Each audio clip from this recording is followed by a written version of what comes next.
Number 2 bio process engineering. Genetic engineering क्या है, कोई बताएगा मुझे? हाँ, एक्सचेंज,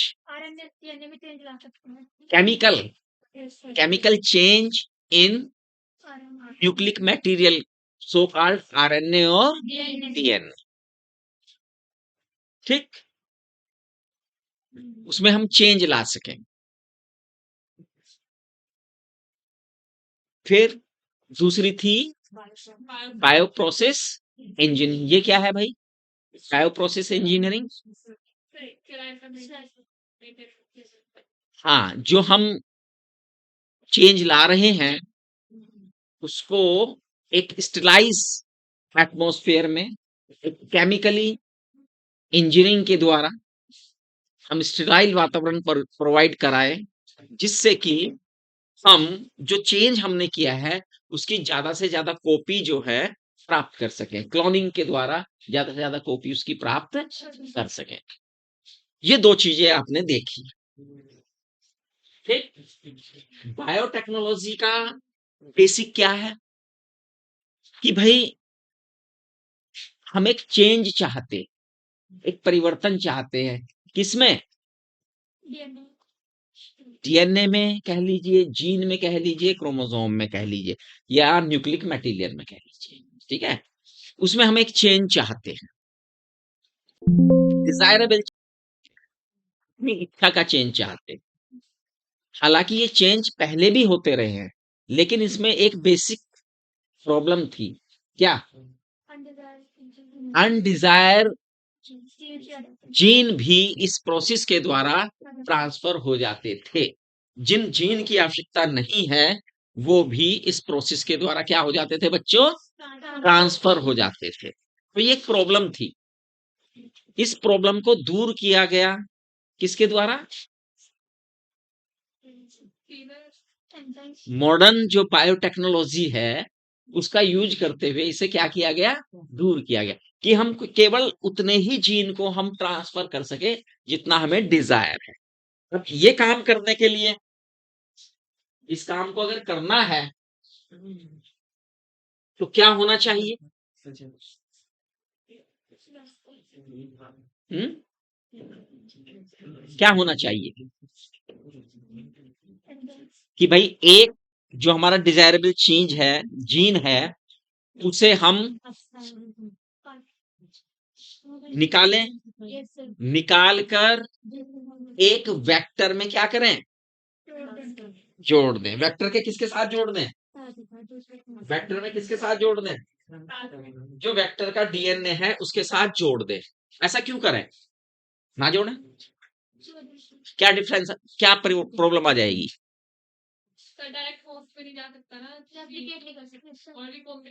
नहीं, देखो पहले तो कंफ्यूजन निकाल दो, डायरेक्ट होस्ट में नहीं जा सकता। तो टेक्नोलॉजी है कि डायरेक्ट होस्ट में भी जा सकता है, विदाउट वेक्टर, विदाउट वेक्टर भी हो सकता है, लेकिन यहां हम वेक्टर के द्वारा पढ़ रहे हैं तो हम वही पढ़ेंगे ना।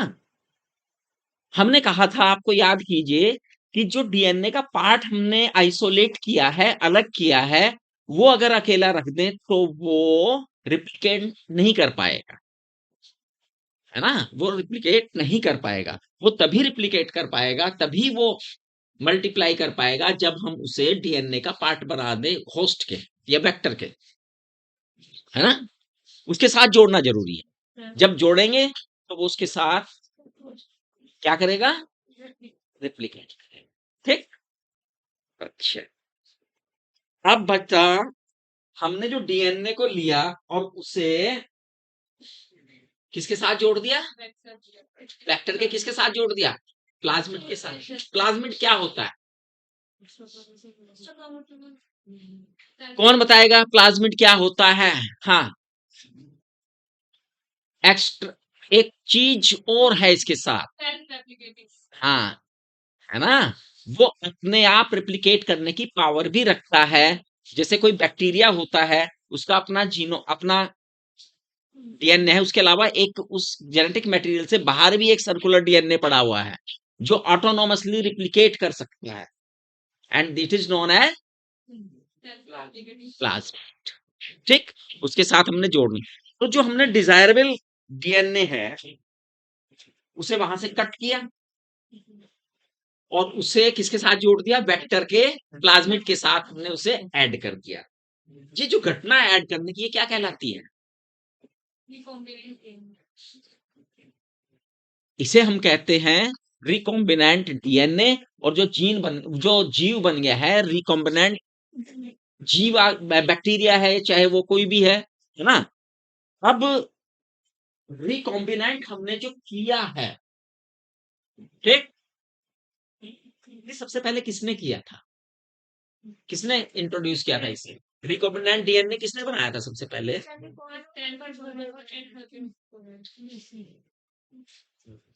आवाजें कम आ रही है बाहर से, अंदर से नाम, है ना। एक दो बच्चे की आवाज आ रही है, बाकी ऐसे लगे जैसे पहली बार सुन रहे हैं, जबकि पहली बार तो नहीं सुन रहे, कम से कम दूसरी बार सुन रहे होगे, कम से कम। ज्यादा से ज्यादा तो पता नहीं कितनी बार सुना होगा, लेकिन कम से कम दूसरी बार तो सुन ही रहे हो। किसने किया था ये? Stanley Cohen and Herbert. और ने कब किया था? 1972 में। क्या किया था उन्होंने? साल्मोनेला, हाँ, का क्या लिया था? एंटीबायोटिक रेजिस्टेंट जीन लिया और उसे क्या कर दिया? फिर किसके? वेक्टर कौन था? किसका? ई कोलाई का। प्लाज्मिड किसका था भाई? प्लाज्मिड किसी बैक्टीरिया का ही तो होगा, तो वो किसका था? ई कोलाई का। उसके साथ उसने उन्हें जोड़ दिया। ठीक,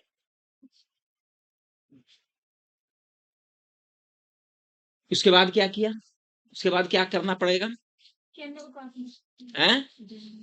नहीं, डीएनए को काट तो पहले दिया, वो तो काम कर दिया, अभी आएगा वो आएगी बात, आएगी बात।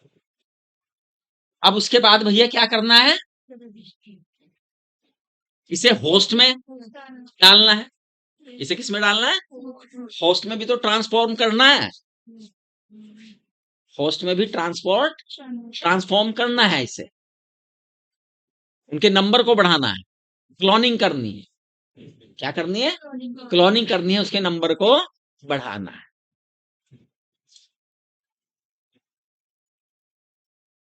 टूल्स ऑफ रिकॉम्बिनेंट डीएनए या रिकॉम्बिनेंट, क्या क्या टूल्स होते हैं, क्या क्या चीज की जरूरत पड़ेगी? एंजाइम्स की, फैक्टर की, और हाँ जी, और बस। हाँ, क्या करिए? वो एंजाइम्स में आ गए बेटा। एंजाइम्स कौन कौन से हैं? हाँ, सबसे पहला डीएनए लाइगेज ही कहोगे? सबसे पहले कौन चाहिए? हैं? एंडो न्यूक्लियस चाहिए। क्या चाहिए? डीएनए लाइगेज चाहिए और पॉलीमरेज चाहिए, ये चाहिए। तो भैया टूल्स ऑफ रिकमेंडेड, टूल्स क्या क्या हैं? पहले टूल्स आपने बताए, नंबर 1 पे है एंजाइम्स। कौन कौन से एंजाइम्स हैं भाई? Endo nucleus, endonuclease. सबसे पहले हम एंडोन्यूक्लियस के बारे में जानते हैं, क्या है ना। इनकी हिस्ट्री के बारे में भी थोड़ा जानते हैं, शायद मैंने बता भी दिया था ये आपको। सबसे पहले ये देखा गया कि भाई जो बैक्टीरिया है इसके ऊपर एक वायरस हमला करता है, एक इसको खाने वाला वायरस है। क्या नाम है उसका? बैक्टीरियोफेज। अब ये बैक्टीरियोफेज है भाई, इस बैक्टीरियोफेज ने इस पर क्या कर दिया, हमला कर दिया। अब जब ये हमला करेगा तो ये बचाव करेगा। जब बैक्टीरियोफेज इस पर हमला करेगा तो ये क्या करेगा, अपना बचाव करेगा, प्रोटेक्शन करेगा। और बचाव में ये कुछ एंजाइम्स निकालता है, सिक्रीट करता है। क्या करता है, सारे ही ऐसे करते हैं, सभी ऐसे करते हैं कि जब उस पे हमला होता है प्रोकैरियोट्स पे, तो वो अपने बचाव में क्या करता है, एंजाइम सिक्रीट करता है। ये जो एंजाइम है जो इसने सिक्रीट किए हैं, ये दो प्रकार के हैं।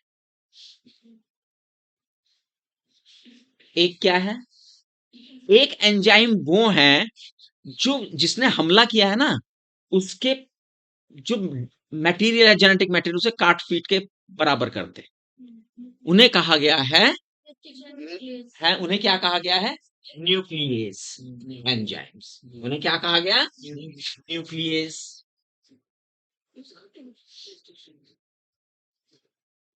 और एक एंजाइम वो थे कि भाई ये जो न्यूक्लियस एंजाइम बनाए हैं ना, इनसे अपने ही डीएनए को सुरक्षित कर लें, कहीं अपने को ही ना काट दे।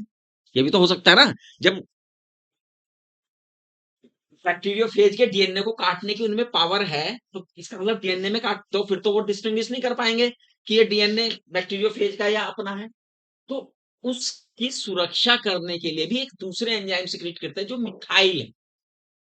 कैसे है, मिथाइल एंजाइम है। मिथाइल एंजाइम क्या करते हैं, प्रोटेक्ट कर रहे हैं, और जबकि न्यूक्लियस क्या कर रहे हैं, काट रहे हैं, डीएनए को काट रहे हैं। क्लियर। दो टाइप के एंजाइम हमने बताया, ये बैक्टीरियल सेल जो है सिक्रीट करेगी कौन कौन से, एक न्यूक्लियस और एक मिथाइल। ये जो न्यूक्लियस है, इनकी ये टू टाइप के हैं। कौन कौन से, एक्सोन्यूक्लियस और endonuclease. Exonuclease and endonuclease. Exonuclease कौन है, हैं? भाई डीएनए का स्ट्रैंड, डीएनए तो बहुत बड़ा मॉलिक्यूल है। डीएनए क्या है, बहुत बड़ा मॉलिक्यूल, बहुत बड़ा मॉलिक्यूल्स है। तो यानी एक्सोन्यूक्लियस वो एंजाइम है जो डीएनए को सिरों पर से कट कर, जबकि एंडोन्यूक्लियस वो एंजाइम है जो कि डीएनए को किस में से कट करते हैं, बीच में से कट करते हैं। ठीक, एक्सोन्यूक्लियस और एंडोन्यूक्लियस का अंतर आ गया समझ में, कौन एक्सोन्यूक्लियस है कौन एंडोन्यूक्लियस है। अब ये जो एंडोन्यूक्लियस है जिनसे हमारा मतलब है, ये फर्दर टू टाइप के।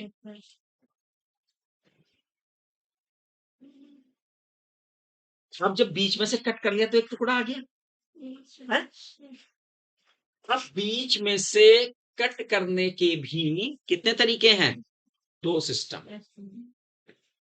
जब बीच में से कट करते हैं हम किसी को भी, तो इसके भी कितने तरीके हैं, दो तरीके। कैसे कैसे, एक तरीका तो ये है कि इस प्रकार से काटा जाए कि जो दो एंड मिले वो ब्लंट हो, ब्लंट एंड। ब्लंट एंड का मतलब है किसी दूसरे के साथ वो चिपक नहीं सके, स्टिकी ना हो सके, ब्लंट एंड उन्हें कहते हैं। और दूसरे तरह के वो कि जो स्टिकी एंड देते हैं, दूसरे प्रकार के वो है जो स्टिकी एंड प्रोवाइड करें। स्टिकी एंड क्या होते हैं, कि जो एंड बने हैं वो किसी दूसरे के साथ क्या हो गए, जाके चिपक जाए। अगर वो स्टिकी एंड दे रहे हैं तो ही वो कामयाब हैं, अगर वो स्टिकी एंड नहीं दे रहे हैं तो हमारे रिकमेंड डीएनए बनाने में उनका कोई योगदान नहीं होगा। तो हमें दो तरह के एंडोन्यूक्लियस एंजाइम मिले, एक वो जो ब्लंट एंड देने वाले हैं, एक वो जो स्टिकी एंड देने वाले। ठीक, अभी आ जाएगा स्टिकी एंड और ब्लंट एंड का मतलब भी आपको। अब भाई हमें कौन सा चाहिए, ब्लंट या स्टिकी? ब्लंट एंड वाले ना चाह के भैया हमें तो स्टिकी चाहिए। डीएनए है, डीएनए का मॉलिक्यूल्स आपने पढ़ा है, कैसा होता है बेटा, डबल हेलिकल स्ट्रक्चर होता है, डबल स्टैंडर्ड है, हेलिकल बने होते हैं उसमें। और उसमें क्या क्या होता है, डीएनए में क्या क्या होता है बेटा, डीऑक्सी रिबोज शुगर है, फास्फेट है, एंड नाइट्रोजन। अब नाइट्रोजन बेस डीएनए में कितने प्रकार के हैं, चार। कौन कौन से, एडेनिन, गवानिन, साइटोसिन एंड, लेकिन जो एक स्टैंड है, एक सूत्र है जो, उसमें एक साइड में जो पेयर है इनके, उनमें से एक ही होगा। एक स्टैंड में क्या होगा, एक ही होगा जो जुड़ा होगा। उसका जो कॉम्प्लीमेंट है वो दूसरी तरफ। एडेनिन हमेशा किससे जुड़ता है, थायमिन से। और गवानिन किससे जुड़ता है, किसके द्वारा जुड़ते हैं, हाइड्रोजन बॉन्ड के द्वारा। ये हाइड्रोजन बॉन्ड अगर फ्री हो जाए तो ये तो जुड़ना चाहेंगे किसी, है ना, तब ये बन जाता है स्टिकी। और अगर हाइड्रोजन बॉन्ड ही फ्री ना हो तो ब्लंट, तो क्या हो जाता है, ब्लंट। क्लियर हुई ये बात, स्टिकी और ब्लंट का मतलब समझ में आया। अगर हाइड्रोजन बॉन्ड फ्री मिल रहे हैं किसी कटिंग में, हाइड्रोजन बॉन्ड फ्री हो जाते हैं, और जिनके साथ स्टैंड के साथ ये होते हैं, हम ये कहते हैं दे आर स्टिकी है। और अगर हाइड्रोजन बॉन्ड एकट इस तरह से हो कि हाइड्रोजन बॉन्ड फ्री ना हो तो है, तो ब्लंट। ये कैसे हो सकता है, ये भी जरा देखना है। ऐसा ही एंडोन्यूक्लियोसिस जब हम बात करते हैं, अब इनकी कार्य प्रणाली को समझेंगे कैसे काम करते हैं, लेकिन उससे पहले इनका थोड़ा सा इतिहास जान लेते हैं, हिस्ट्री जान लेते हैं। तो भैया एंडोन्यूक्लियोसिस खोजे गए 1963 में। और सबसे पहला कौन सा खोजा गया, HIND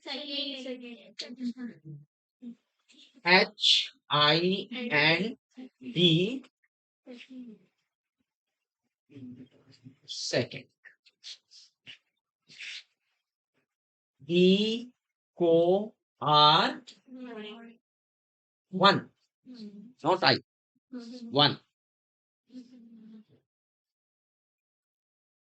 ठीक, सबसे पहला कौन सा याद रखना है,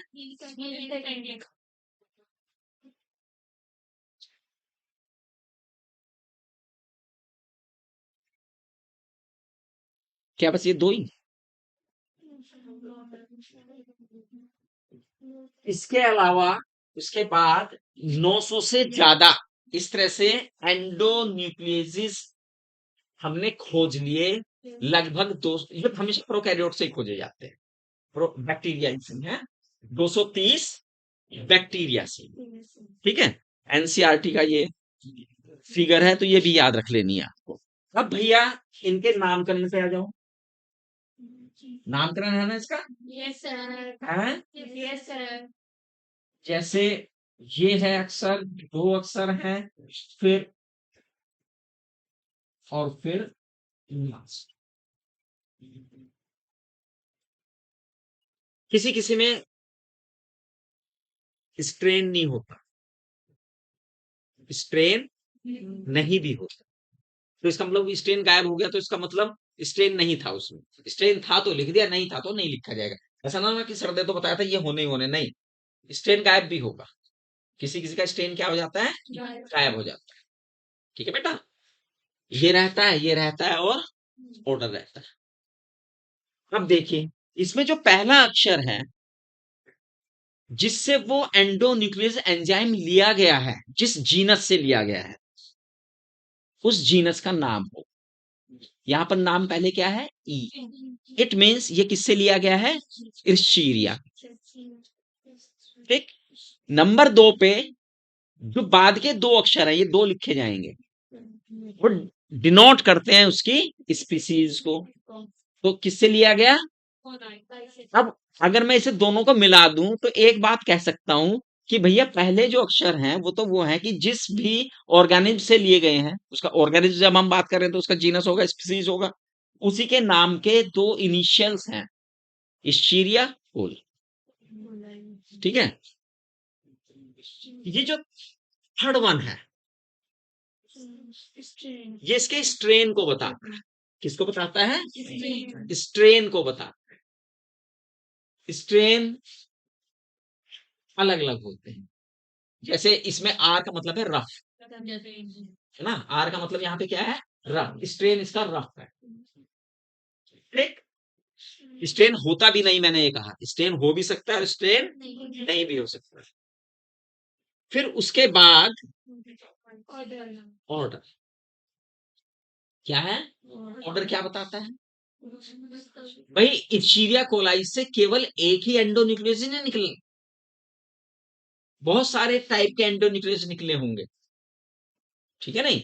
लेकिन जो पहले निकला, जो पहले प्राप्त हुआ, उसे हमने क्या कहा गया? Endonuclease first. सेकंड नंबर पे आता तो क्या कह देते? ई को आर सेकेंड, ई को आर थर्ड, ई को आर फोर्थ, ई को आर फिफ्थ। इस तरह से ये नोमेनक्लेचर इन्हें दिया जाता है। क्लियर? सब बच्चों को आया नामकरण? ऐसे ही ज्यादातर के नाम दिए गए हैं। अब इनकी कार्य प्रणाली पे आता है कि भाई ये काम कैसे करते, है ना? ये जो है ना एंडोन्यूक्लियस, ऐसे नहीं कि कहीं पे भी लग जाएगा। सबसे पहले जहां इसे काम करना है ना, उस पूरे डीएनए स्टैंड को वो क्या करता है? स्कैन करता है और फिर एक साइट ढूंढता है। क्या ढूंढता है? साइट ऑफ एक्शन ढूंढता है कि उसे कहां काम करना है। और जब उसे वो साइट मिल जाती है तब वो अपना काम शुरू कर देता है। और वो साइट ऐसी ई कोलाई के बारे में, है ना? वो साइट कैसी होती है भाई? वो साइट ऐसी वैसी नहीं होती जिसका वो चूज करता है, छांटता है। वो पैलिंड्रोमिक साइट होती है। पैलिंड्रोमिक क्या होता है भाई? पैलिंड्रोमिक, पैलिंड्रोमिक एक इंग्लिश वर्ड है जिसका मतलब है अगर हम चाहे सीधा पढ़ें चाहे उल्टा पढ़ें, वो एक जैसा आना चाहिए। शायद एक साइट मैंने लिखी भी थी इश्चीरिया कोलाई की। कौन सी लिखी थी? जी ए टी सी। अब 2 स्टैंड है भैया, है? एक 5 प्राइम, एक तरफ अगर ये 5 प्राइम है तो किसका फॉर्म है? 3 प्राइम। और इधर 3 प्राइम शुरू होगा। जी किससे जुड़ता है? सी से। ए टी टी और सी, और बीच में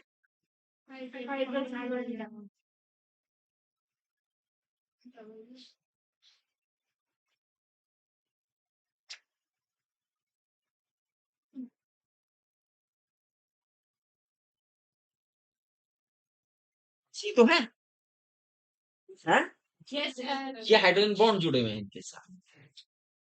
अब भैया ई को R1 आया, उसने डीएनए के स्टैंड को पढ़ा और पढ़ने के बाद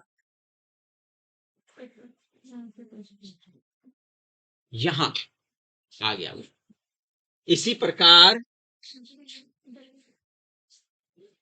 ये कहा गया? तो भैया ये कट करके लेके जा रहा है, कट करके लेके जा रहा है। कट करके जब लेके जाएगा,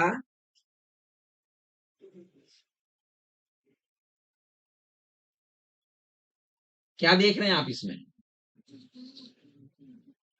हाइड्रोजन बॉन्ड फ्री हो गए कि नहीं हो गए?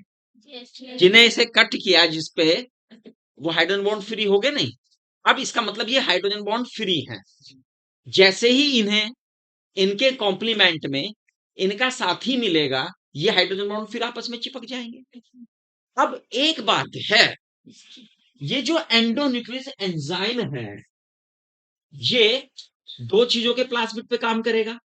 एक तो जिसको डिजायर किया आपने वो, और एक जो आपका वेक्टर है वो, दोनों पे काम करेगा और दोनों पे सेम काम करेगा, सेम कट लगाएगा। ये नहीं कि उसमें कुछ और लगा दे और उसमें कुछ और कट लगा दे, ऐसा बिल्कुल भी नहीं करेगा।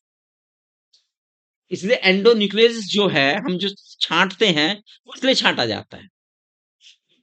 900 इसलिए बन गए वो, तो भैया ये कट हो गए। ठीक, अगर सपोज कीजिए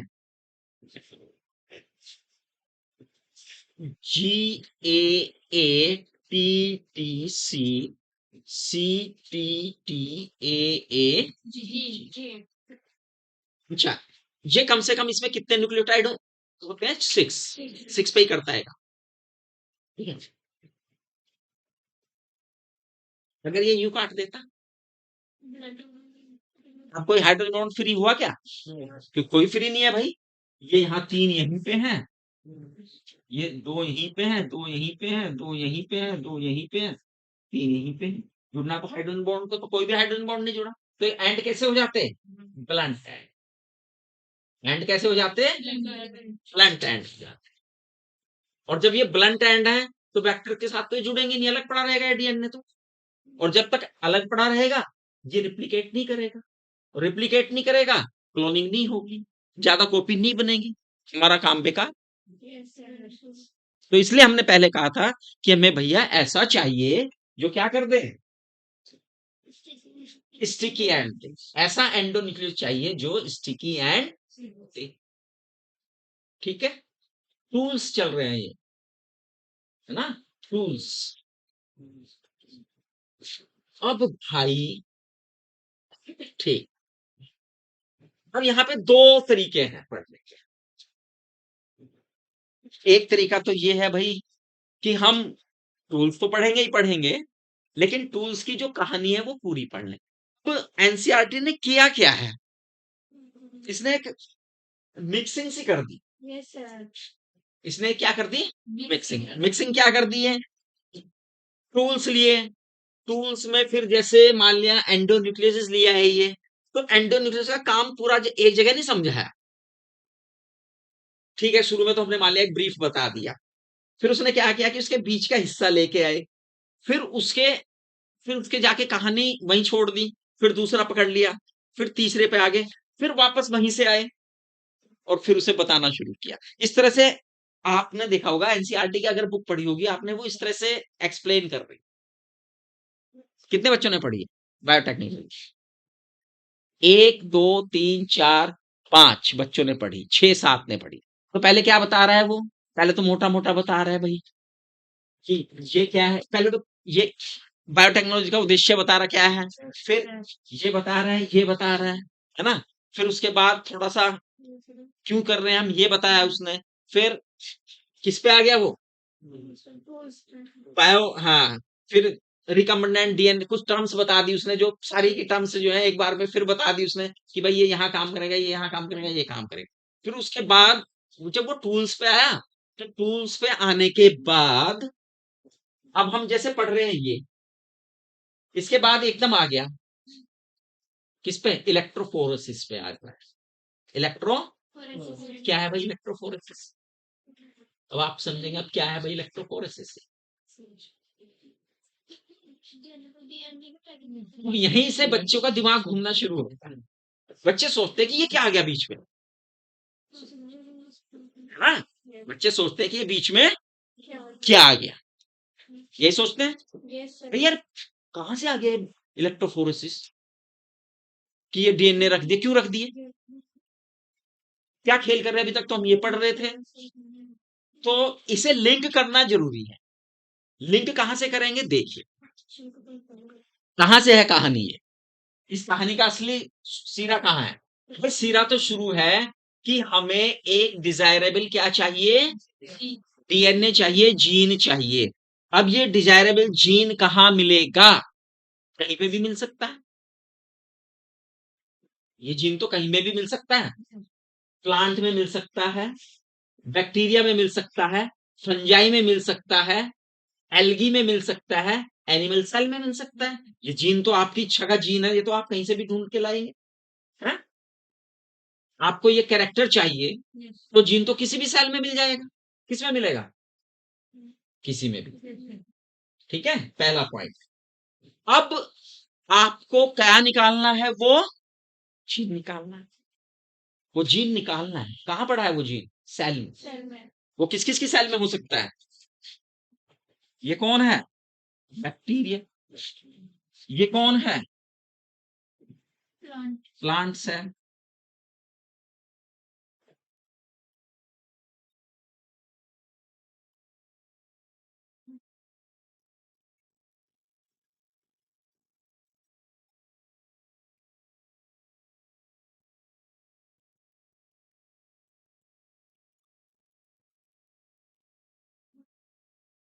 ये बैक्टीरिया है, ये प्लांट सेल है, ये फंजाई सेल है, ये एनिमल सेल। कहना आसान है कि डीएनए निकालना है, अब दिक्कत तो भी आएगी। हैं? कहाँ पड़ा है वो डीएनए? सेल में। कहाँ पड़ा है वो डीएनए? सेल में। सेल में पड़ा है भाई। कैसे निकालोगे इसे? इसे निकालने के लिए पहले आपको इस पूरी प्रक्रिया से गुजरना, इन्हें हटाना पड़ेगा जो बैरियर हैं। जब तक ये बैरियर नहीं हटाओगे तो नहीं निकलेगा। सबसे पहले तो सेल वॉल ही है ये, अलग अलग किस्म की सेल वॉल पड़ी है ये। इन्हें काटना पड़ेगा, इन्हें डिजोल्व करना पड़ेगा। जब तक इन्हें डिजोल्व नहीं करेंगे तो काम नहीं चलेगा, क्योंकि आपको तो प्योर फॉर्म ऑफ डीएनए चाहिए। क्या चाहिए? और उसका भी क्या चाहिए? छोटा टुकड़ा। उसका भी क्या चाहिए? छोटा डिजायरेबल पार्ट चाहिए। छोटा बड़ा जो, तो वो तो डिजायरेबल जीन जितने में फैले हैं उसके हिसाब से चाहिए। ठीक है, तो भैया सबसे पहले तो इन्हें गलाना है। कैसे गलाए इन्हें? इनके लिए एंजाइम लेने पड़े, है ना। बैक्टीरिया में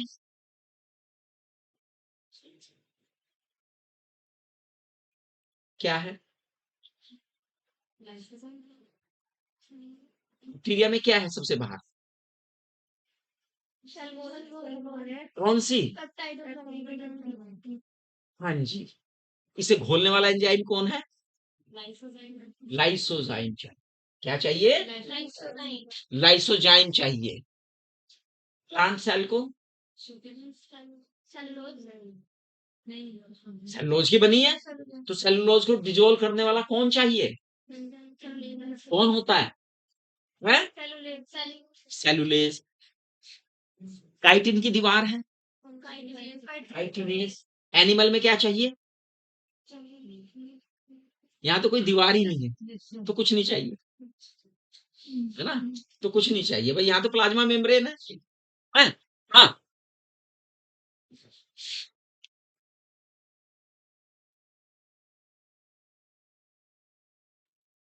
फॉस्फोलिपिड की बनी है दीवारें, सेल मेम्ब्रेन फॉस्फोलिपिड की बनी है।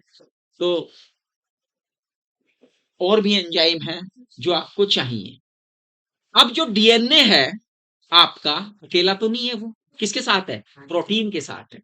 हिस्टोन प्रोटीन प्लस डीएनए मिलके ही तो क्रोमोसोम बना है, और आपको तो उसके एक पार्ट पे घुसना है, डीएनए को अलग करना है। तो क्या करेंगे? हैं? प्रोटीएज चाहिए, जो प्रोटीन को क्या कर दे? अलग कर दे। प्रोटीन को क्या कर दे? अलग कर। यानी कहने का अभिप्राय ये है कि आपको तो भाई प्योर डीएनए फॉर्म तक पहुंचना है, प्योर डीएनए फॉर्म तक पहुंचना है, और फिर उसके टुकड़ों को क्या करना है? अलग करना है। पहुंच गए आप ये करके, फिर चिल्ड इथेनॉल का प्रयोग करना। क्या करना है? आइसोलेशन करना है ना। देखो मैंने ये बताया था कि थोड़ा सा एनसीईआरटी अगर एक जगह भी करके बताती है तो बच्चों को और ज्यादा अच्छी समझ में आ जाती है। भाई देखो, सबसे पहले तो आइसोलेशन करना है, डीएनए तक पहुंचना है, निकालना है डीएनए। तो पहले तो डीएनए के निकालने की तकनीक हम पूरी एक बार बता दे बच्चों को कि भैया ये आइसोलेशन होना है डीएनए का, क्योंकि हमने बेसिक आपको शुरू में ही बता दिया था। बेसिक क्या था भाई? एक में से निकालना है, दूसरे में डालना है, फिर ट्रांसफॉर्म करना है होस्ट में। यही तो खेल है सारा। अब सबसे पहले तो निकालने का जो तरीका है, निकालने में क्या क्या यूज हो रहा है, सबसे पहले तो वहां तक पहुंचो, उसे अलग कर दो बाकी चीजों से। अगर निकालना है तो आइसोलेशन करना है, तो आइसोलेशन में आपने देखा हमने क्या क्या इस्तेमाल किया। और जब ये आइसोलेट हो गया,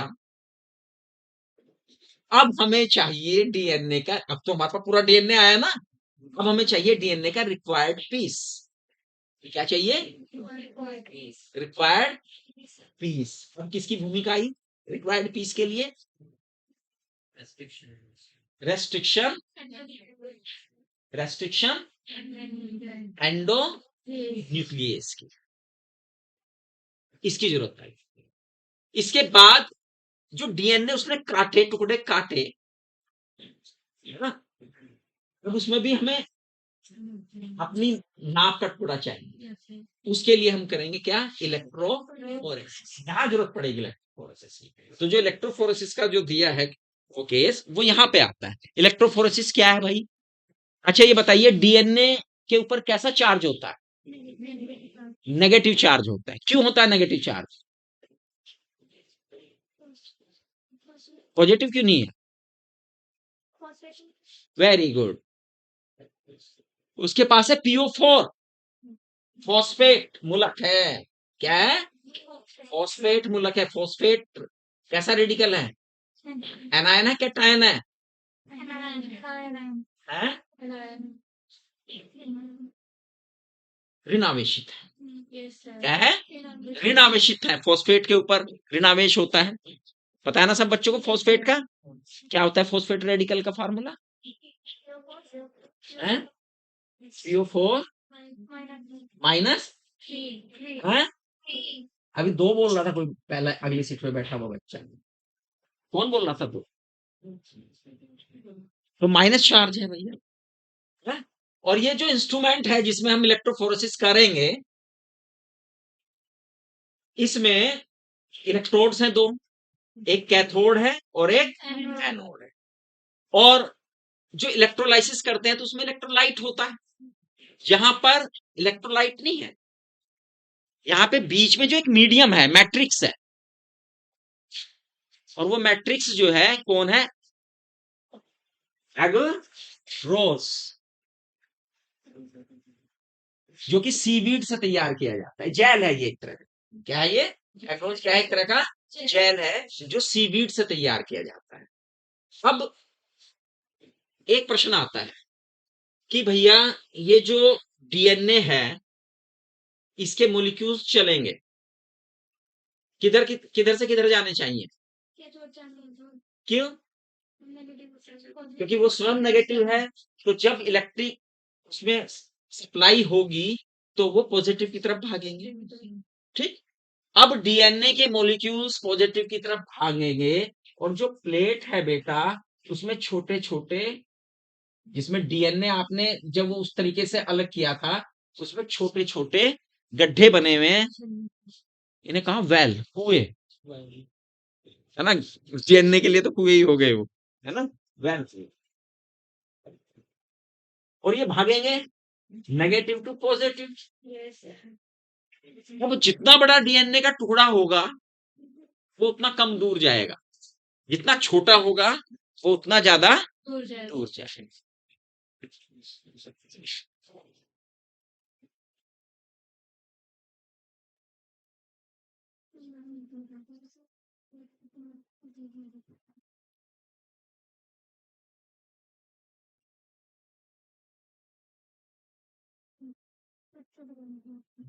इस तरह का एक चित्र आपकी बुक में बना भी हुआ है। उसमें जो सबसे छोटा टुकड़ा है डीएनए का, वो एनोड के सबसे पास पहुंच गया, है ना? अब आपको देखना है कि आपको कौन सा टुकड़ा चाहिए, कौन सा आपका डिजायर जीन है, वही टुकड़ा आपको पिकअप करना है। वे दिखेंगे क्या? ये तब तक नहीं दिखेंगे जब तक आप इन्हें स्टेनिंग ना करो। जब तक इसकी स्टैनिंग करने के लिए तो आपको स्टेन चाहिए। प्रैक्टिकल किए हैं आपने? किए हैं? करते हो, स्टेन होते हैं उसमें। हाँ? आप देखते हैं कि भैया सेफ्रेनिन का इस्तेमाल करना है या इयोसिन का इस्तेमाल करना है। और अगर केमिस्ट्री में आए तो आपके पास फिर इंडिकेटर्स आ जाते हैं, उन इंडिकेटर्स को आप पकड़ के काम करते हैं, है ना, जिससे कि वो कलर्ड हो जाए। जानते हैं यहाँ पे कौन सा केमिकल इस्तेमाल किया जाता है? हैं?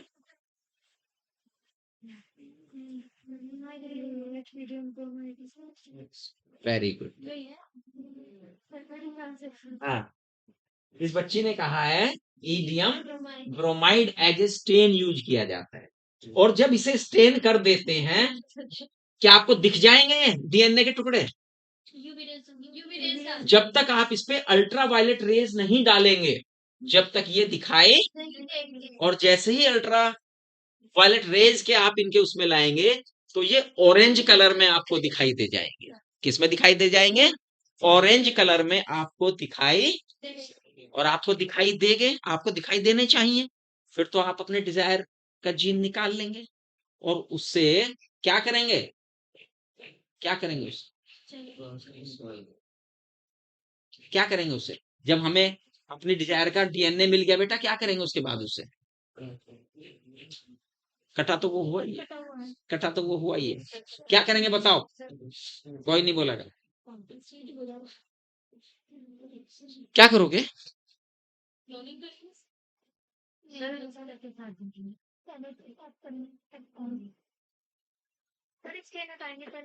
हैं?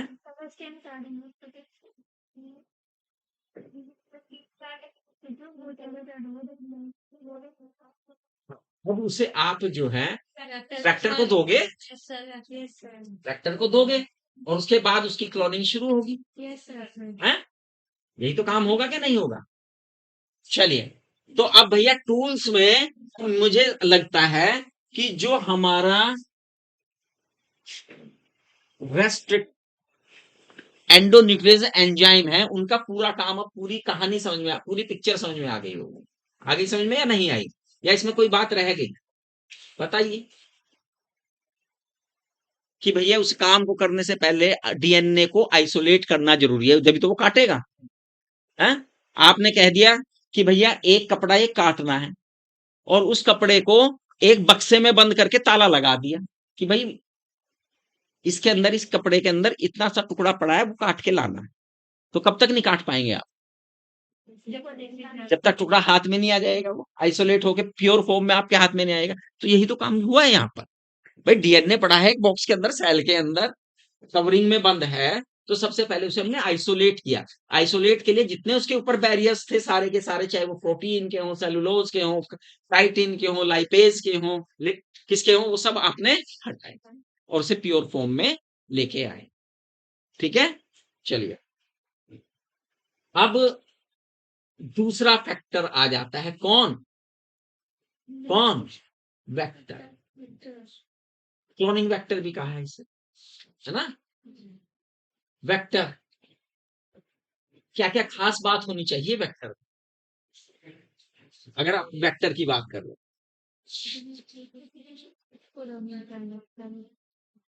अब वेक्टर आ गया ना आपके हाथ में। Yes sir.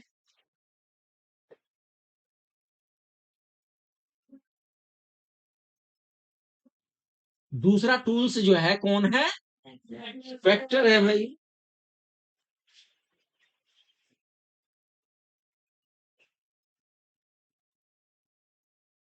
वेक्टर का मतलब क्या होता है? वाहक। एक व्हीकल जिसमें बैठ के वो डिजायर डीएनए जाए, है ना, और उसकी अच्छी खासी संख्या जाए, यस सर। उसकी अच्छी खासी संख्या जाए, है? तो भाई क्या क्या खास बात होनी चाहिए इस बैक्टीरिया में? एप्लीकेशन करना चाहिए। हाँ जी, और बोलिए। और सेल्फ रिप्लिकेटेड होना चाहिए, है ना? और क्या खास बात होनी चाहिए? हैं? और क्या खास बात होनी चाहिए? बस एक ही खास बात होनी चाहिए। आप देखो वेक्टर को करना क्या क्या है, और फिर सोचो वेक्टर को करना क्या क्या है। भैया उसे लेना है, उसे रिप्लिकेट कराना है, रिप्लिकेट करा के उसकी संख्या को बढ़ाना है। अब जब वो लेंगे तो लेने के लिए क्या होना चाहिए उसके पास? किसे लेना है? उसके लिए कोई जगह तो होनी चाहिए जिसे वो लेना चाहते हैं। उसके लिए एक साइट तो होनी चाहिए या नहीं होनी चाहिए? प्लाज्मिड तो है, प्लाज्मिड के अंदर क्या होना चाहिए? उसके डीएनए पे क्या होना चाहिए?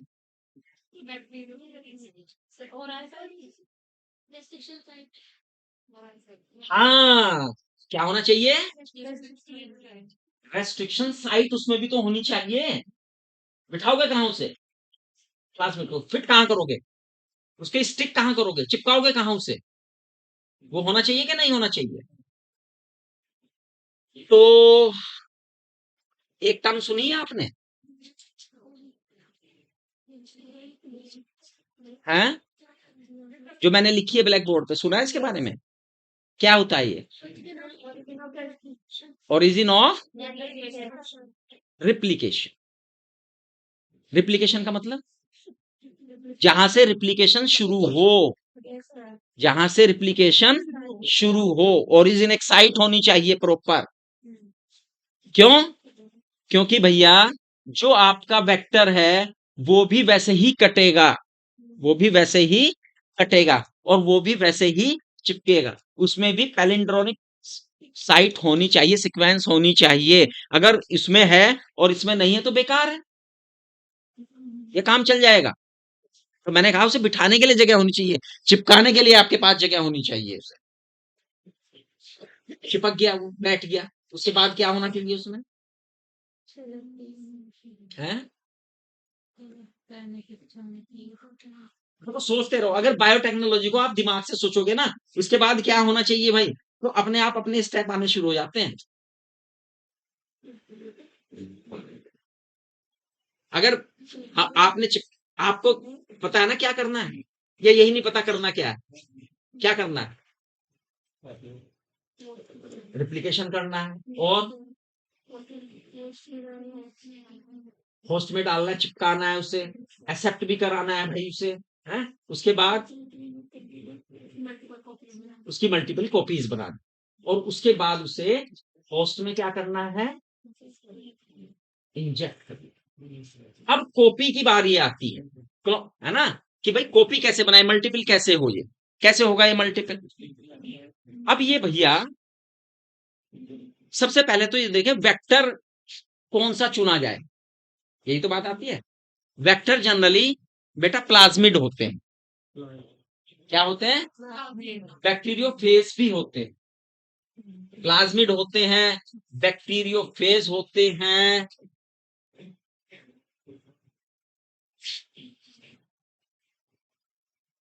बीएडी भी होते हैं, सीएडी भी होते हैं, एफपीएडी,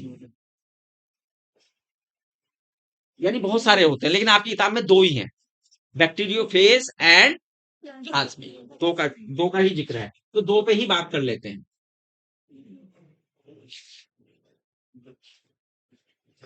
एक प्लाज्मिड वो है जो काटा है, एक प्लाज्मिड वो है जिसमें जोड़। एक डायग्राम पहले भी आया था, फिर उसकी जरूरत पड़ रही है।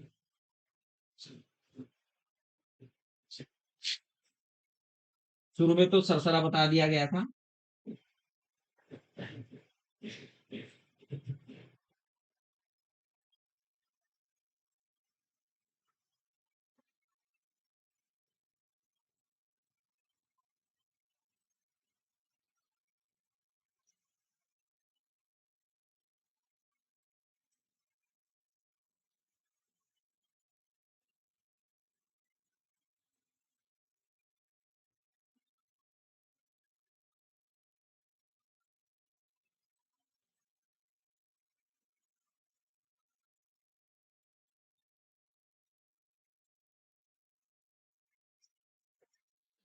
आइसोलेशन हुआ यहां पर,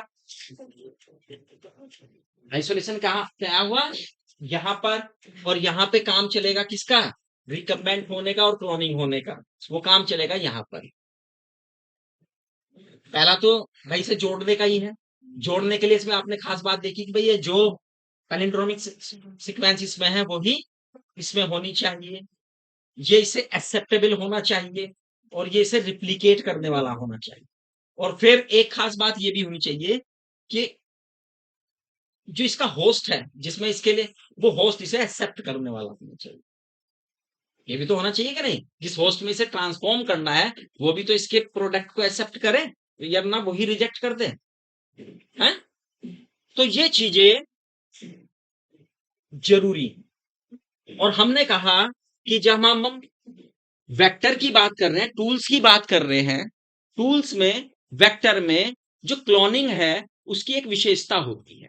जो आपने चुना है वेक्टर, उसकी अपनी भी एक पावर होती है कि वो मल्टीप्लाई होती है, उसकी पावर है। कुछ की हो सकती है बहुत ज्यादा मल्टीप्लाई वो हो, कुछ में हो सकता है 15 से 100 बार ही हो, कुछ में हो सकता है 100 बार से ज्यादा हो, यानी उसकी सबकी कैपेसिटी अलग अलग है। तो हम चाहते हैं ये कि भैया जितना वो सेल्फ रिप्लिकेट होने वाला है, ज्यादा सेल्फ रिप्लिकेशन उसकी पावर है, उतनी ही पावर से जब हम उसमें प्लाज्मिड को इंट्रोड्यूस कर दें, फॉरेन पार्टिकल्स को उसमें डाल दें, तब भी वो उसी स्पीड से क्या करे, रिप्लिकेट करे। तो ये खासियत भी उसमें होनी चाहिए। क्लियर? ये बात समझ में आई या नहीं आई? यहां तक क्लियर हुआ सब बच्चों को? तो अब तक बताइए क्या क्या क्लियर हुआ, बताओ जल्दी से,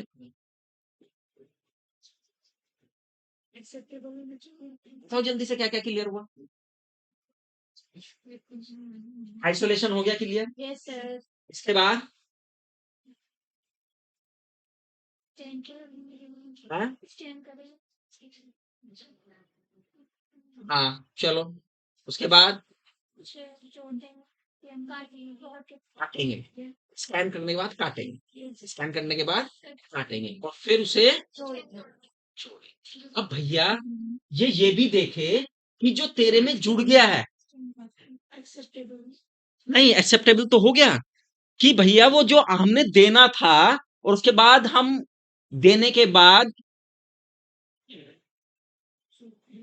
रिप्लिकेंट कर रहे हैं, क्या कर रहे हैं, दे रहे, वो उनमें पहुंच भी रहा है नहीं पहुंच रहा है, क्या उसके ट्रांसफॉर्म हो भी रहा है नहीं हो पा रहा है, या बिना ट्रांसफॉर्मेशन के रह रहा है जिसे हमें देना है, ये भी तो उसमें होना चाहिए नहीं। उसके लिए क्या होने चाहिए उसमें, हैं, मार्कर होने चाहिए। क्या होने चाहिए, सिलेक्टेबल मार्कर्स होने चाहिए। बिना मार्कर्स के तो पता नहीं चलेगा ना। आप जो पढ़ लेते हैं उसे क्या कर देते हैं, मार्क कर लेते हैं कि भाई हमने पढ़ लिया है, ये बहुत अच्छी तरह से पढ़ लिया है, ये बहुत अच्छी तरह से नहीं पढ़ा। अब भैया यहाँ पे दो चीजें होती है, यहाँ पे दो चीजें, एनसीईआरटी में भी दो चीजें आई हैं इसमें। एक तो जो आप ट्रांसफॉर्म करना चाहते हैं वो ट्रांसफॉर्म हो गया है या नहीं हो गया है। फिर अगर ट्रांसफॉर्म हो गया तो उसके भी फिर दो कंडीशन है, कौन बताएगा क्या क्या।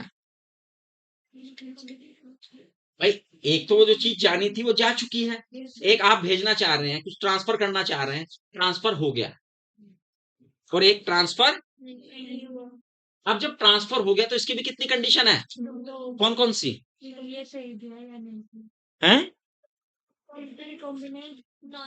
हाँ, रिकॉम्बिनेंट एंड, भैया जो ट्रांसफर चीज हुई है वो वही है क्या जो बिल्कुल एग्जैक्ट हमने भेजी थी, या उससे अलग है। तो भैया दो बातें आपने दी, नॉन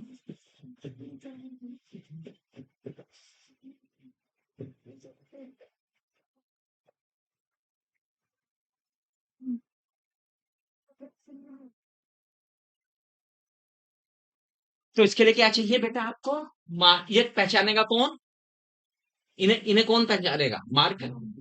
आपके पास कोई, आप सेल के अंदर थोड़ा ना घुसोगे, बार बार डीएनए निकाल के थोड़ा ना देखोगे कि भाई इसमें क्या पहुंची क्या नहीं पहुंचा है, इतने सारी सेल बन गई, किसे किसे देखोगे। तो भैया बल्क में काम करना है तो मार्कर ढूंढोगे। जनरली ये मार्कर क्या होते हैं जानते हैं, जनरली क्या होते हैं, हाँ? मार्कर जो भी आप एलाई जीन करने चाह रहे हैं, ये उसमें ही क्वालिटी होनी चाहिए वेक्टर में। क्या होनी चाहिए? सपोज कीजिए एक वेक्टर है जिसमें आप कुछ इंजेक्ट करना चाहते हैं, वो एंटीबायोटिक रेजिस्टेंस है, कुछ एंटीबायोटिक के रेजिस्टेंस है, वो टेट्रासाइक्लिन के रेजिस्टेंट है, पेनिसिलिन के है, अमोक्सिलिन के है ना? तो किसी भी एंटीबायोटिक्स के वो रेजिस्टेंट हो सकता है, एक भी हो सकता है, एक से ज्यादा भी हो सकता है, एक भी हो सकता है और एक से ज्यादा भी हो सकता है। और जब ज्यादा हो और जहां आपको अपना जीन चिपकाना हो, वो कौन सी साइट है? साइट ऑफ है, जहां से आपको अपना जीन चिपकाना है, वो कौन सी साइट होती है? रिकमेंड करना है ना, तो वो साइट कौन सी है? रिकॉम्बिनेंट साइट है। वो भी भैया एक से ज्यादा हो सकती है उसमें, वो भी क्या हो सकती है? एक से, लेकिन जितनी मिनिमम होंगी उतनी सही है। क्यों? जितनी ज्यादा होंगी उतनी जगह कट लगेंगे, उतना ही रायता ज्यादा फैल जाएगा। जितने ज्यादा कट लगेंगे उतना ही ज्यादा कॉम्प्लेक्सिटी आ जाएगी। तो इसलिए वो मिनिमम होने चाहिए। क्या होने चाहिए बेटा? मिनिमम होने चाहिए। क्लियर? अब यहां से प्लाज्मिड आपने लिया, एक डायग्राम आपकी उसमें बना हुआ होगा, देख रहे हैं?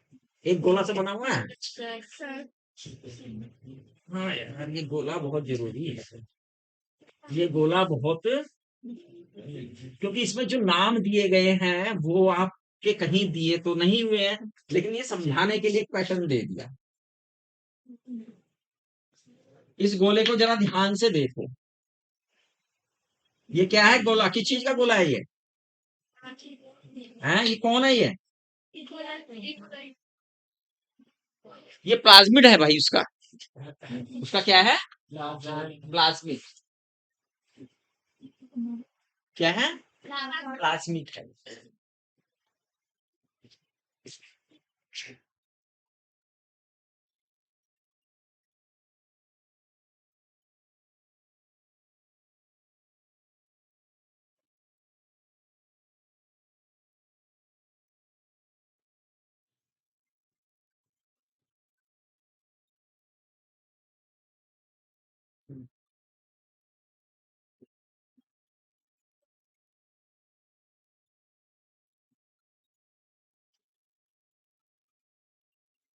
कौन सा प्लाज्मिड है ये?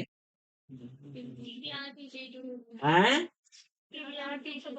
पीबी।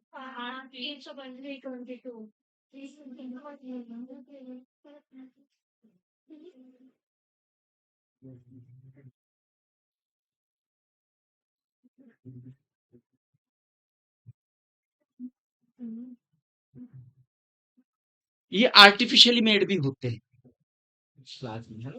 बनाए भी जाते हैं ये बनाया हुआ ही किसने बनाया है?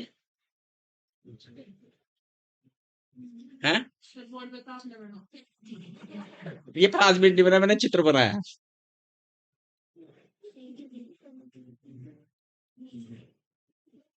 मुझे एक नाम याद नहीं आ रहा, प्लाज्मिड है, बीबी वैज्ञानिक का नाम है, आरबी साइंटिस्ट का है। हाँ, जो इस बच्ची ने बताया बिल्कुल ठीक बताया, इससे सुन लेना ये नाम, है ना? ये मुझे याद नहीं आ रहे, वास्तव में याद नहीं आ रहे। इन्होंने ये प्लाज्मिड बनाया और इस प्लाज्मिड में आपने देखा कि भैया ये रेजिस्टेंस है एंटीबायोटिक के। क्या है? एंटीबायोटिक के। कौन कौन सी एंटीबायोटिक के रेजिस्टेंस इसे दिखा रखा है? एम्पिसिलिन, फिर दूसरा कौन सा है? टेट्रासाइक्लिन, और दो कही है?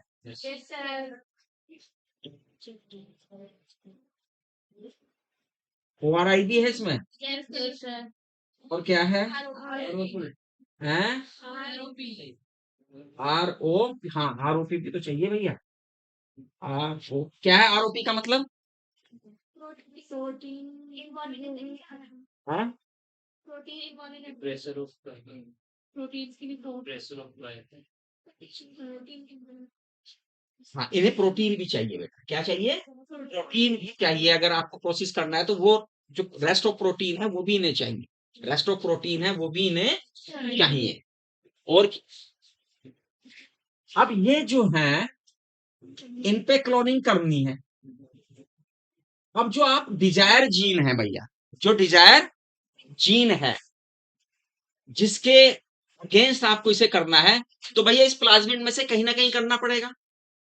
और आप अगर उन्हें किसी भी जहां से वो रेजिस्टेंस है किसी भी एंटीबायोटिक के वहां कर देते हैं, पहले मोटा समझ लीजिए इसका, वहां कर देते हैं तो क्या होगा, बताओ क्या होगा। भैया एक जीन को हटाया, एक को रख दिया आपके हाथ में, आप एक के पास उसके हाथ में दो रसगुल्ले हैं। क्या है, दो रसगुल्ले, ठीक। आपने दो रसगुल्ले निकाले और दो लड्डू रख दिए तो क्या हुआ, अब उसके पास क्या है, क्या रसगुल्ले हैं, नहीं। अब जहां उस साइट पे आपने डाला, जिस साइट पे उसने आपको इंजेक्ट कर दिया, आपने उसे डाल दिया, तो वो कैरेक्टर तो उसका खत्म हो जाएगा। मतलब आपने टेट्रासाइक्लिन वाली साइट पे उसे डाल दिया उस हिस्से में, अब वो क्या रेजिस्टेंस रह जाएगा, तो आप टेट्रासाइक्लिन के सेंसिटिव हो गया, टेट्रासाइक्लिन उस पर डालेंगे तो क्या हो जाएगा, मर जाएगा, है ना। ऐसे ही किसी भी साइट पे डाला जा सकता है उसे, लेकिन फिर उसमें वो कैरेक्टर नहीं रहेगा। यही हमें हेल्प करेगा ट्रांसफॉर्मेशन नॉन मार्कर की तरह, एज यही चीजें हमें हेल्प करेंगी एज ए मार्कर की तरह। ठीक, कैसे करेंगी, मैंने बताया तीन बातें हो सकती हैं। कोई भी कैरेक्टर आपने डाला, मान लिया एक में तो ट्रांसफॉर्म ही नहीं हुआ, एक में ट्रांसफॉर्म हुआ लेकिन उसके अलावा पता नहीं और क्या क्या हो गया, और कुछ भी हो गया, और एक में जो आप चाह रहे थे वही हुआ है। तो मान लिया टेट्रासाइक्लिन वाली साइट पे आपने वो जीन डाल दिया था, तो वो टेट्रासाइक्लिन वाली साइट उसमें से हट गई। अब आपने उसे एक पेटी डिश में रखा, पेटी डिश की फिर रिप्लिका बनाई, क्या बनाई, रिप्लिका जानते क्या होता है, रिप्लिका होता है कि जैसे जो हमने कल्चर बनाया है बिल्कुल उसकी हूबहू कॉपी उस पर दूसरी पेटी डिश पे ले लेना, प्लेट पे ले लेना, उसे रिप्लिका कहते हैं। यानी उसमें वो कल्चर तो है लेकिन थोड़ी मात्रा में, यानी कि सारे कल्चर में ही आपने खेल खेल दिया, नहीं, उसका थोड़ा हिस्सा लेके उसमें पहचान करते हैं, रिप्लिका छूटी है ना पैकेट।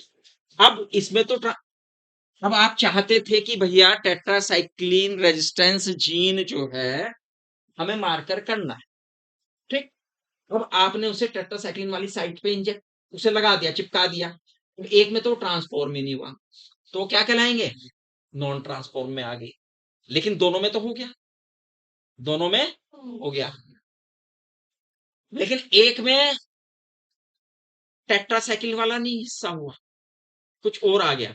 अब आपने इसे पूरे सॉल्यूशन को उठा के किस में डाल दिया,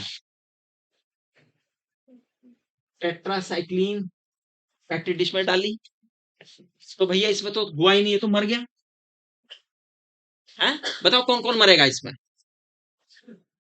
एक दो तीन में, A B C, A B C, बताओ कौन कौन मरेगा, ए और सी।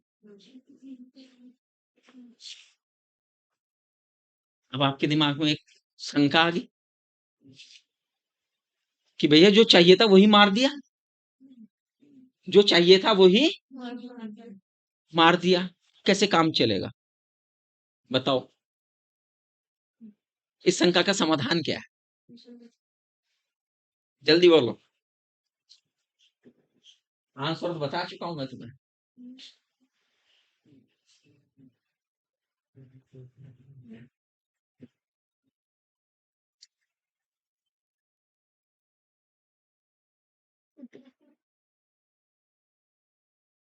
सोचो, आंसर बता चुका हूं। वो जो कॉपी बनी थी उसके लिए थी हम्म तो वो तो उसके यूज में हम्म कैरामल के यूज में थे उसे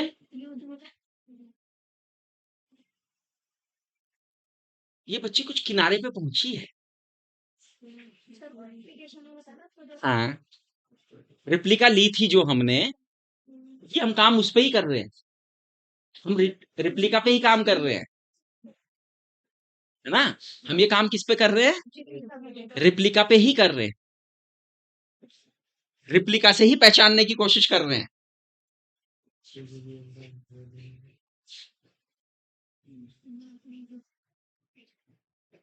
तो आगे बढ़ो, आगे। अब तो तुम किनारे पे आगे बताओ। जहां इतना सोच लिया, थोड़ा सा और सोच लो।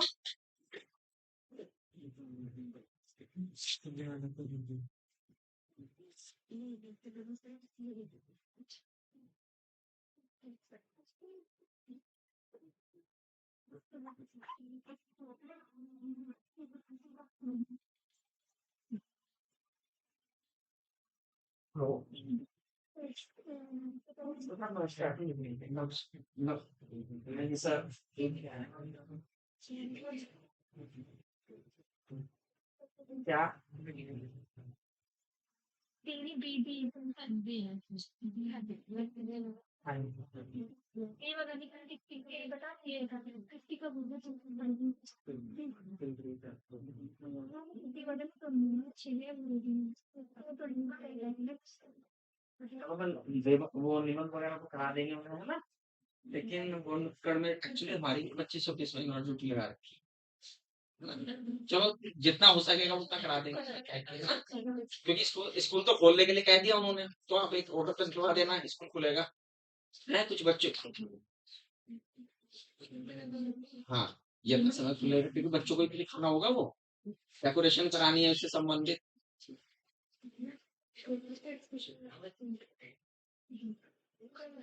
चलो ठीक है, अभी तो मैं सर यहाँ पे हूँ। अभी तो मैं राजगीर हूँ, वहीं पे पहुंच रहा हूँ कॉलेज में। अभी मैं लेक्चर में हूँ।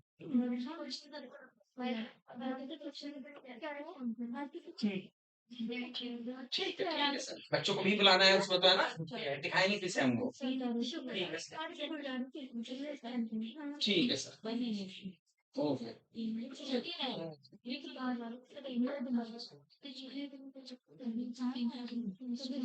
तो भैया हमें, ये तो हमारा एक्चुअल मीडियम है, यस सर। इस पे से ही हमने कॉपी ली है। जो कॉपी ली है कि जहां जिस बैक्टीरिया की कॉलोनी बनी है वो वहीं आ गई, जहां इसकी कॉलोनी बनी होगी वो, जहां इसकी कॉलोनी बनी होगी वो, और जहां इसकी कॉलोनी बनी होगी। ठीक है। अब रिप्लिका पे हमें पता लग गया कि भैया ये 3 हिस्सों में बटी हुई कॉलोनी थी, और ये भी मर गए, ये भी मर गए, ये जिंदा है। ये जिंदा रह गए, है ना। तो अब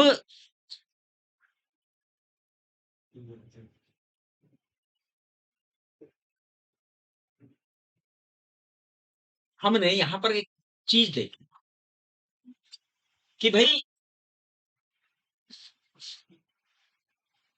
मसाला तो हमारे पास जो का तुम बचा हुआ है, हमें तो केवल एक सूचना मिली, एक मार्कर मिल, एक मार्क मिल, एक पहचान मिली कि कौन हिस्सा में कौन सा काम हुआ है, हैं? इस हिस्से में तो कुछ ट्रांसफर ही नहीं हुआ, तो इसका मतलब है ये हिस्सा तो हम एक और, हाँ, इसमें थोड़ा सा मैं बता दूं, एक थोड़ा सा मैं, हाँ, एक एक और प्रोसेस से निकालूंगा इस पहले।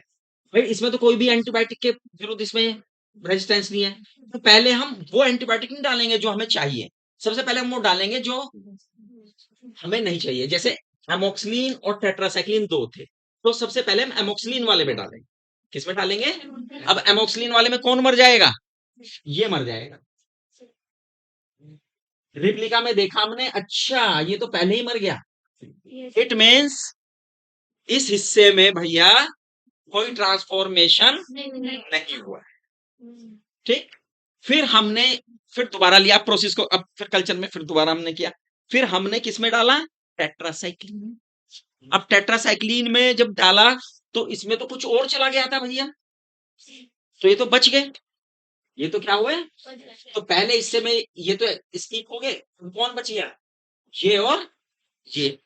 अब दूसरे हिस्से में ये भी मर गए, तो हम समझ गए अच्छा हमारा प्रोडक्ट तो ये है, ना ये है और ना ये है, ये है हमारा प्रोडक्ट, तो मार्क हो गया। तो यही मार्कर की भूमिका हो, यही मार्कर की भूमिका। समझ में आया या नहीं आया है? तो भाई एक बार फिर दोबारा से इसे हल्का सा जल्दी के साथ रिवाइज करते हैं। आज आपने सीखा कि भाई किस तरह से हम आइसोलेशन करते हैं, ठीक है, आइसोलेशन में क्या क्या हम टेक्निक अपनाते हैं, ठीक। आइसोलेशन में जो डीएनए का मूवमेंट है उसके लिए कौन रेस्पॉन्सिबल है, कौन रेस्पॉन्सिबल है, टेम्परेचर, इलेक्ट्रोफोरेसिस में क्या, टेम्परेचर या इलेक्ट्रिसिटी, हाँ, इलेक्ट्रिक चार्ज, क्वेश्चन है इस पे,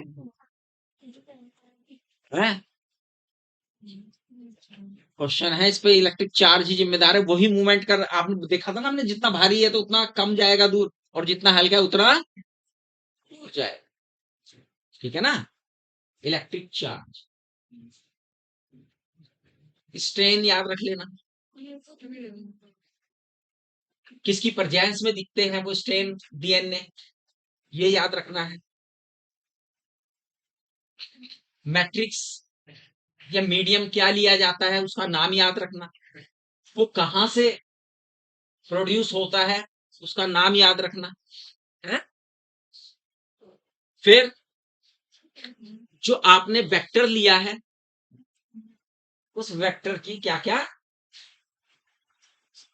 विशेषताएं होनी चाहिए वो याद रखना, और उन विशेषताओं में हमने मार्कर वाला हिस्सा आपको समझाया है ना, कि मार्कर क्या होते हैं, कैसे काम करते हैं। अब क्या रह गया, है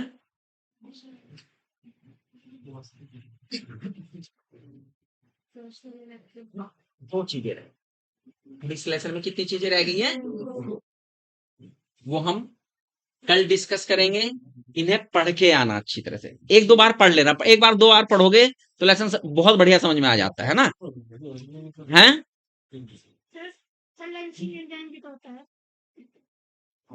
चिपकाने वाला, इसे मोलिकुलर ग्लू कहते हैं।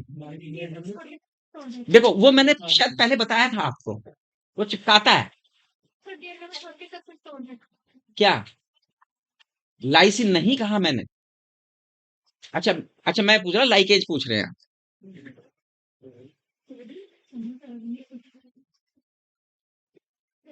ठीक।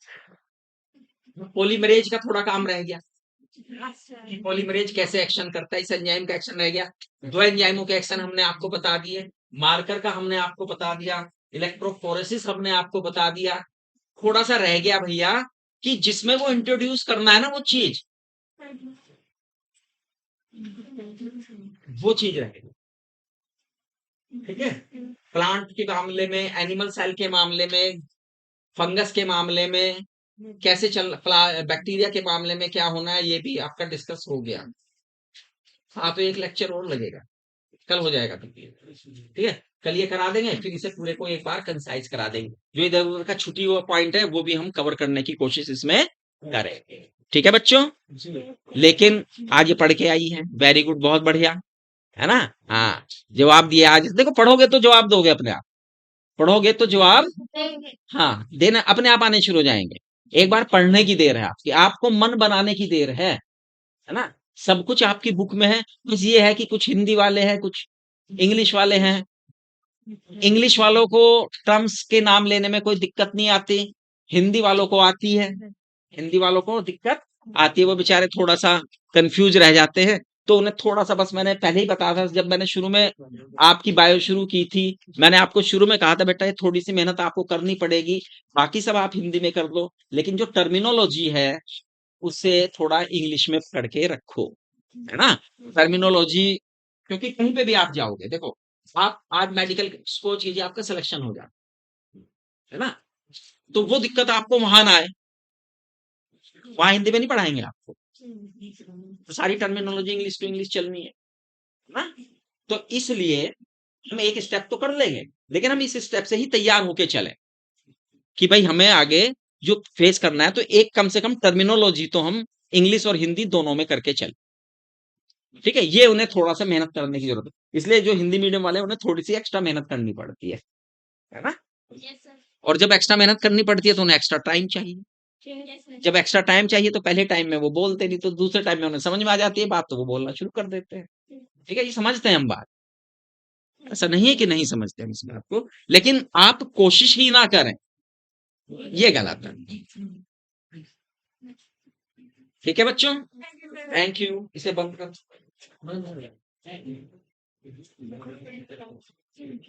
आगे बढ़ा दो। आगे बढ़ा दो।